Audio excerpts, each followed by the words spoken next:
Hey, what's going on, guys? We got ourselves an XML Wi-Fi battle for you. Today we're up against Evan, and I'm bringing Derpy's team once again. So yeah, not much to really talk about. So let's just get right on to it. I do see that star, that what is that thing fucking called? That Skarmory that Evan is carrying. So what's up with the blue beanie, anyways? Seems like everyone's sporting that blue beanie. So he's gonna lead off with his Darmanitan. So From the looks of it, I can already tell that this Darmanitan is in fact a choice scarf. Otherwise, he wouldn't really lead without otherwise. So I'm gonna lead off with her Druddigon, Derpy's Druddigon, because well, it does have that rough skin and just a good scout anyway. So plus I do have that glare. So if he does want to send out anything like this ground type Nidoking, it's not going to appreciate a glare. So pretty fucking sweet. I love how glare is now 100% accurate, so it's fucking awesome because you can paralyze electric types and ground types. So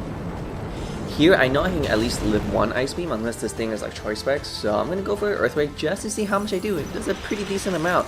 I don't have any investment in any attack, so I'm gonna go for ice beam, but like I mentioned, I do live it, so I'm gonna expect that the Skarmory to come. So instead I went for a fire fang. I know it's not going to do a lot, but it'll do something, but more importantly, it's going to get rid of this Skarmory sturdy, so I'm going to switch out. I know he might set up spikes or stealth rocks, but still, I think it's good to save my Druddigon as a death fodder. I'm going to send out my Ninetales to pretty much just scare it out, so as I predicted, he does go for that stealth rock, so which is all good. I mean, I'm glad that I brought my Ninetales now, instead of getting hit by rocks, so I'm gonna go for a nasty pot in case he does switch out, but it turns out he's gonna stay in, so I'm thinking, oh shit, he better not go for a whirlwind, but instead he went for a brave bird. I'm just thinking, I don't know, man, I don't think you can kill me. I know Ninetales doesn't have the best defenses, and it turns out he doesn't kill me, so really surprising there. I really thought he was gonna go for a whirlwind, to predict that I went for a nasty pot, but instead he stayed in, and he's gonna stay in yet again. So I suppose he didn't really have anything for his Skarmory, but just to set up stealth rocks, so yeah, pretty easy kill there. So now he's going to send out his Darmanitan, and I know this Darmanitan is now choice scarf because Darmanitan is supposed to be slower than Ninetales. I know the rocks are up, but I can live at least one more switch, so I'm going to switch out. I'm going to switch into the Lanturn. Fucking amazing Lanturn. We both have our own separate Lanturns, Druddigon and I, so I'm going to send out the Lanturn. It takes the pretty well, actually.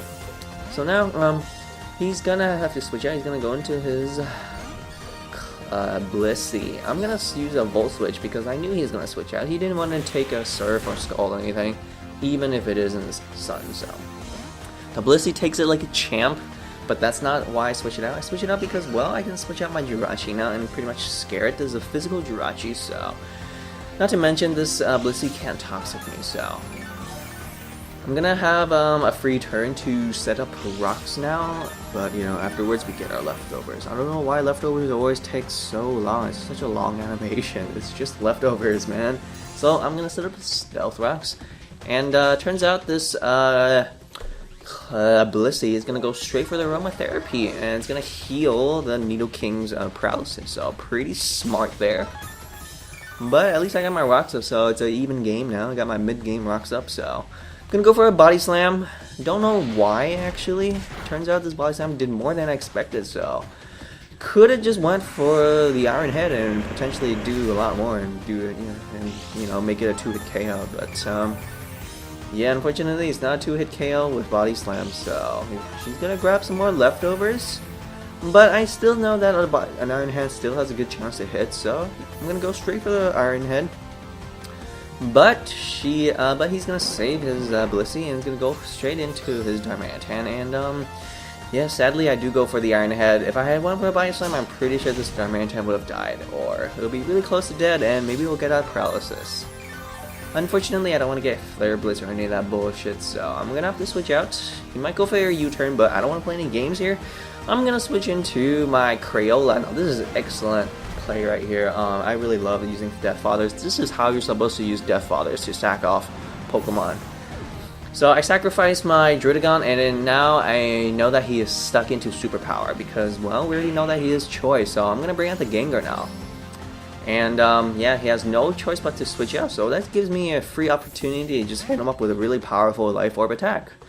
He's gonna send out his third wall. I don't know where all these references are coming from.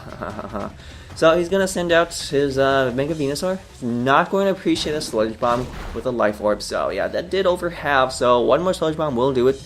But before I attack this, Venusaur is going to Mega. So it's gonna get a boost in defenses. It's gonna get a boost in special defense. So this Mega Venusaur might just live my second Sludge Bomb. And go for the Sludge Bomb, and it barely takes him, so I'm so glad. Mega Gengar with Life Orb is just way too... I mean, not Mega, it's just regular Gengar. It's just way too good. So he's gonna go into his Nidoking. I'm thinking, maybe this thing is Choice Scarf, but I'm just like, well, let's just see. Turns out he's not even Choice Scarf, so I'm able to just kill it with a Shadow Ball. So even if he is Choice Scarf, I'm not really sure if he can kill me.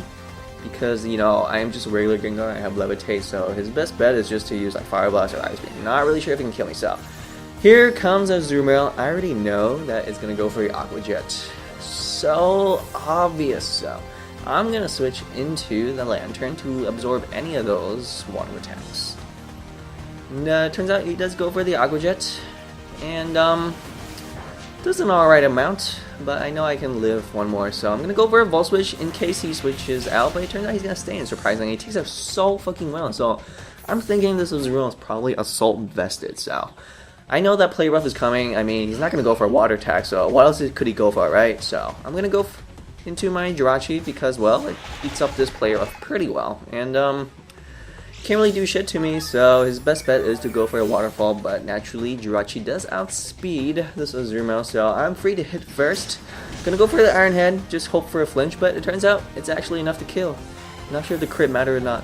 Probably did, since Azumarill is so damn fat, so yeah, I'm gonna grab some more HP, and now Evan's gonna send out his last Pokemon, his Blissey, and he's gonna get hit by those rocks damage, which is really important.